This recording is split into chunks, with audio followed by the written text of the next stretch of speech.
रूस यूक्रेन के बीच लड़ाई एक सप्ताह से जारी है। यूक्रेन पर आक्रमण को लेकर एक रूसी व्यापारी इस कदर गुस्से में है कि उसने अपने ही देश के राष्ट्रपति व्लादिमीर पुतिन को गिरफ्तार या मारने के लिए $10 लाख की पेशकश की है। उन्होंने यह मिलिट्री अधिकारियों को यह खुला ऑफर दिया है। बिजनेसमैन और पूर्व बैंकर एलेक्स कोन्याखिन ने सोशल मीडिया पोस्ट के जरिए इसकी घोषणा की है। आपको बता दें कि कोन्याखिन इन दिनों अमेरिका में हैं। पश्चिमी देशों की सरकारों और कंपनियों ने पुतिन को आर्थिक रूप से दंडित करने की मांग करके रूसी आक्रमण का जवाब दिया है। अब कोन्याखिन का यह प्रस्ताव इस विरोध को और तेज करता है। रूस और यूक्रेन के बीच युद्ध जारी है। संयुक्त राष्ट्र में गैरहाजिर होकर भारत एक तरह से लगातार अपने सबसे पुराने दोस्त को अपना समर्थन दे रहा है। जाहिर है कि यह बात अमेरिका को खल रही होगी। जो बाइडेन से लेकर कई अधिकारी और सेनेटर भारत के साथ अपनी नई दोस्ती को मजबूत करने की कवायद कर रहे हैं।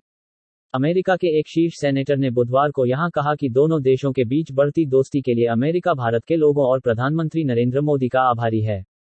Near east, south Asia, central Asia और आतंकवादरोधी सीनेट फॉरेन रिलेशंस उपसमिति के अध्यक्ष सेनेटर क्रिस मफी ने कहा, अमेरिका भारत संबंध यकीनन कभी मजबूत नहीं रहे हैं।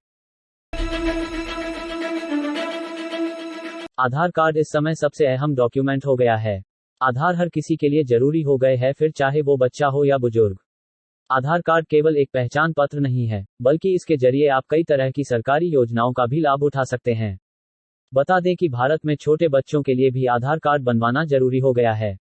तो अगर आपने अब तक आधार कार्ड नहीं बनवाया है तो अब बनवा लें, वरना आप और आपका बच्चा फंस जाएंगे कई मुश्किलों में। तो आइए जानते हैं कि बच्चों के आधार बनाने के क्या फायदे हैं और इसके लिए कौन से दस्तावेज की जरूरत है। यूक्रेन में फंसे भारतीय छात्रों को निकालने को लेकर आरोप प्रत्यारोप जारी है।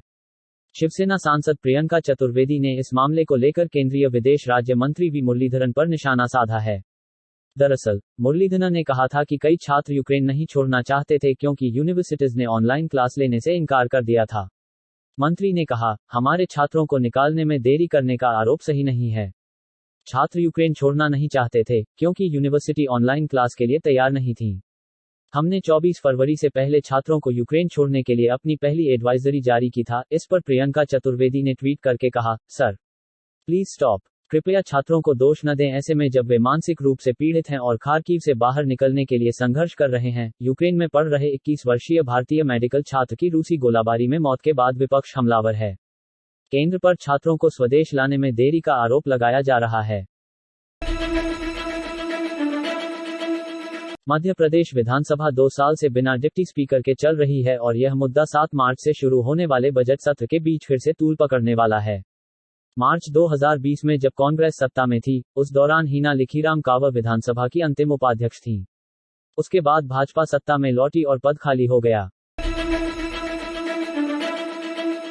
राष्ट्रीय स्वयंसेवक संघ (आरएसएस) की अहमदाबाद में 11 से 13 मार्च तक होने वाली प्रतिनिधि सभा की बैठक में संघ के भावी एजेंडे के साथ 5 राज्यों के विधानसभा चुनाव के नतीजे छाए रहेंगे। हालांकि, संघ का इस बैठक के लिए सबसे बड़ा एजेंडा अपने शताब्दी वर्ष की तैयारियों को अंतिम रूप देना है। देश में बीते दिन कोरोना के 6,561 नए मरीजों की पहचान हुई और 142 ने दम तोड़ दिया। इस दौरान 14,947 लोग कोविड को मात देने में सफल रहे, जिससे अब तक ठीक होने वालों की संख्या बढ़कर 4,23,53,620 हो गई। फिलहाल 77,152 एक्टिव केस हैं, जिसकी दर 0.18% है।